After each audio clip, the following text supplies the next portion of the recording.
Hey guys, I'm back with another market update, and as always, let's start with Prismatic. Prismatic hasn't had any really major changes. The price went back down about $4 for ETBs to about 114. I've seen the lowest before was like 116, so this is a new low. PCTBs also went down about $8, and they've been that price before because they just increased recently. So everything else has been kind of steady. The binders, I guess over here they decreased to $60. I don't think I've ever seen it that low in a while. So the binders, the last time it was 60 was at 17th, but before that it was pretty. That was the initial drop. So it's back to initial drop prices. So we're still seeing a slowdown in Prismatic. It's still double MSRP. Like I know it's still quite expensive, but for such a hype set, like there's just a lot of factors right now. So I'm just say wait it out, see how it goes. But yeah, there's definitely a lot of people who are getting antsy, so they're selling. And I also like to look at the supply graphs or the selling graphs to see if there's still a lot selling. Like if there wasn't a lot of Prismatic selling, that'd be a big cause for concern. But there's still a ton of ETB sold. Yesterday was actually 100 more ETB sold than normal. So I think it's because the price maybe went down or people needed them. But yeah, the ETB is a good place to check for that.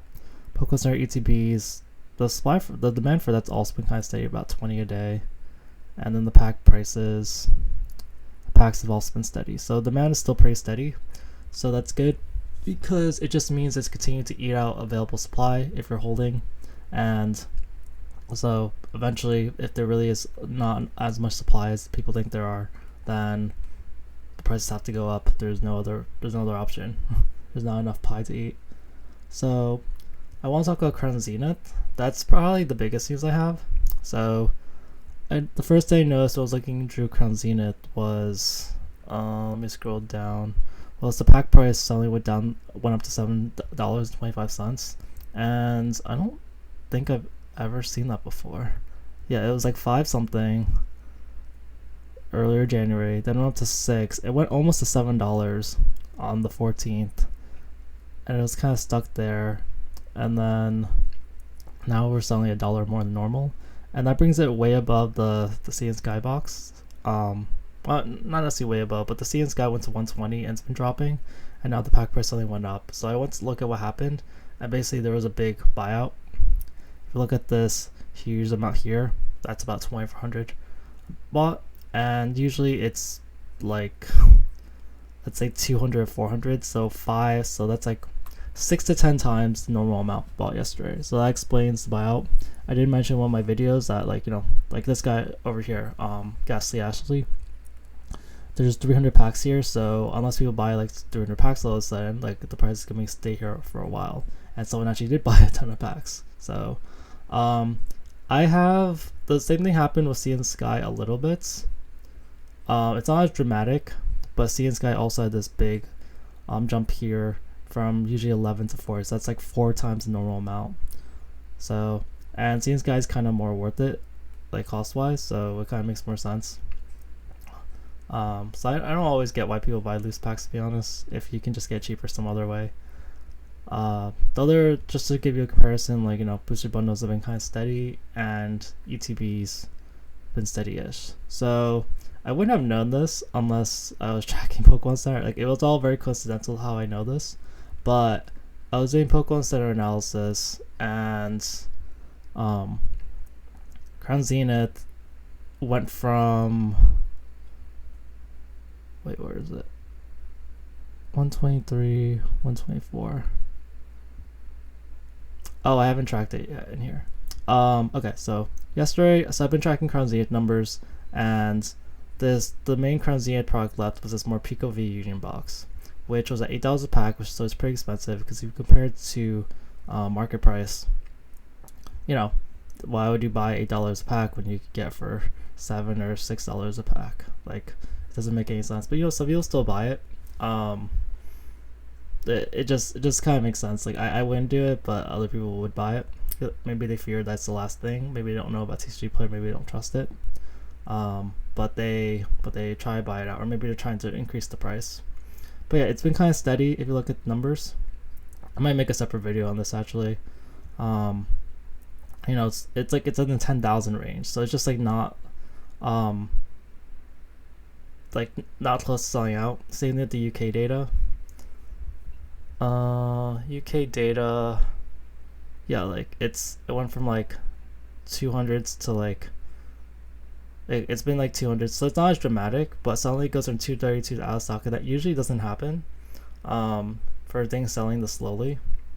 So yeah, when I checked the stock tracker yesterday and today, I saw that it was sold out, and it seems like I don't want to speculate too much on what Pokemon did, but yeah, somehow these Crown Zenith products are suddenly unavailable. You know, you can speculate, oh, did they convert to other products? Did they put in booster bundles? Did they make it see a skybox? I don't really know. But like, I just wonder, and maybe we'll see in the future, maybe someone will find out if it's connected to this buyout. Like, did someone realize it's sold out and they suddenly bought a lot because they expect the price to rise? I'm not really sure, but it's something to look out for. But I just tell you what I do know. Suddenly, like, there was so much Crown Zenith and Pokeballs that are like over 10,000, and it just disappears. This, like, maybe it's a glitch or whatever, I don't know, but that's basically what I saw. And we're seeing these huge spikes in Crown Zenith amounts being bought. And there's been a spike before. There seems to be a spike every now and then.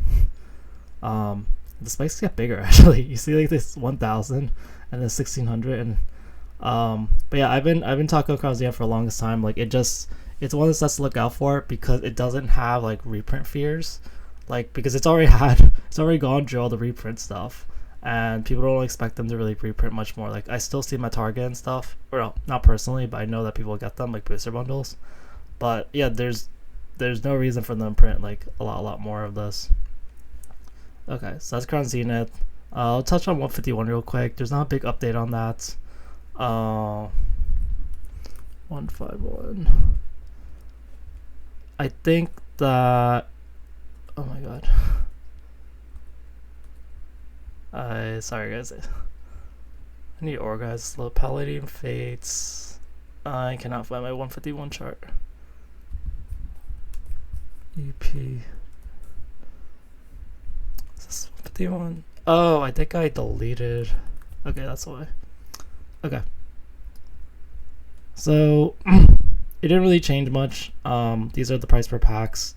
I told you guys yesterday that the UPCs dropped to 255, but they actually recovered and they're more than before, so they're 278 back now.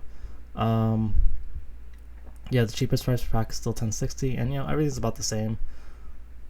There were more UPCs bought yesterday probably because of the price dip, but it's still like, you know, just double.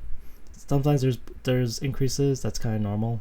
So I don't necessarily think that means that it's gonna rise really soon, but it's, you know, people bought out the cheap supply.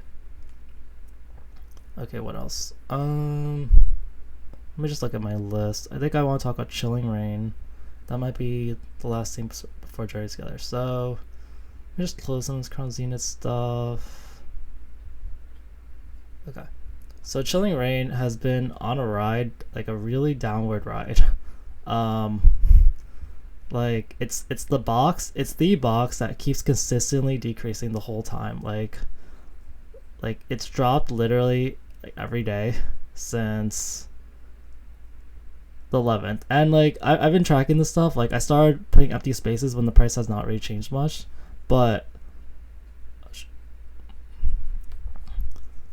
like I haven't seen a Sword and Shield box just like drop like every day. Like, there's been like stagnation and there's been ups and downs, but it's literally like you know, like 377, 371, 362, 369, 352, and then it stays the same, and then 339, and then 336, and then 230, and then 312, and then 280. Like, it's only been able to stay the same for like 2 days, but it's been steadily dropping. And it's a huge drop from like the 370, 380 price to the that's $100 drop. And I know like Evolving Skies drops like $100 sometimes, but Evolving Skies is a, you know, over $1,000 booster box, so that's like a 10% drop. Like $100 of like $400 booster box is like over 25%. So like, I don't know, it just, people are not liking Chilling Reign. And the crazy part is, like, Chilling Reign was seen as like one of the better sets. Like, it's not Fusion Strike, but still really good. But when you compare it to prices, I guess it's hard to see because I didn't put the other prices, but it's like the same price as Brilliant Stars right now. Like that's insane to me. I don't really fully get it, but people are buying, like, people aren't really buying Chilling Reign. And I don't know, people didn't like Chilling Reign in the past, but it's just like, I don't think this is sustainable. I feel like the price has to go back up, or maybe it rose too high. But I mean, I told you guys in the other video, like yesterday, that the other Sword and Shield boxes are dropping. Like Evolving Skies went from the high of $14.75 to drops like over $100, drops like $20 something, and drops to like $50. Like, has huge drops. Fusion Strike's also like steadily declining, but it's not as drastic. Like, it went up to like 484, and then 470, 460, 460, 4, like, it's not as drastic. It's like $10 every now and then. Chilling Reign has just been like way more, and like Fusion Strike costs more, so like the percentage is way less. But yeah, it's really interesting to see Chilling Reign. Like, why is everyone hating on Chilling Reign right now? And then Scarlet and Violet, Obsidian went up $5, so Obsidian keeps climbing. Paldea, like, I think it's because of Safari Zone. They almost sold out everything, but they kind of like lowered the price because they put like a bunch on the market for $10 less than market price, so people kind of bought them. So there's a slight increase in Paldea boxes bought yesterday. And yeah, everything else is still kind of the same. And then Journey Together, there's not much difference. I did see this cheap ETB sold, like, compared to normal. Usually it's $100. $80 is pretty cheap in comparison. And there's this case over here, which is a little less than normal. Cases usually go for $1,200. This is like $1,150, and so that's cheaper. But everything else is still about the same. Alright, that's it for today's video. Thanks, guys. Bye.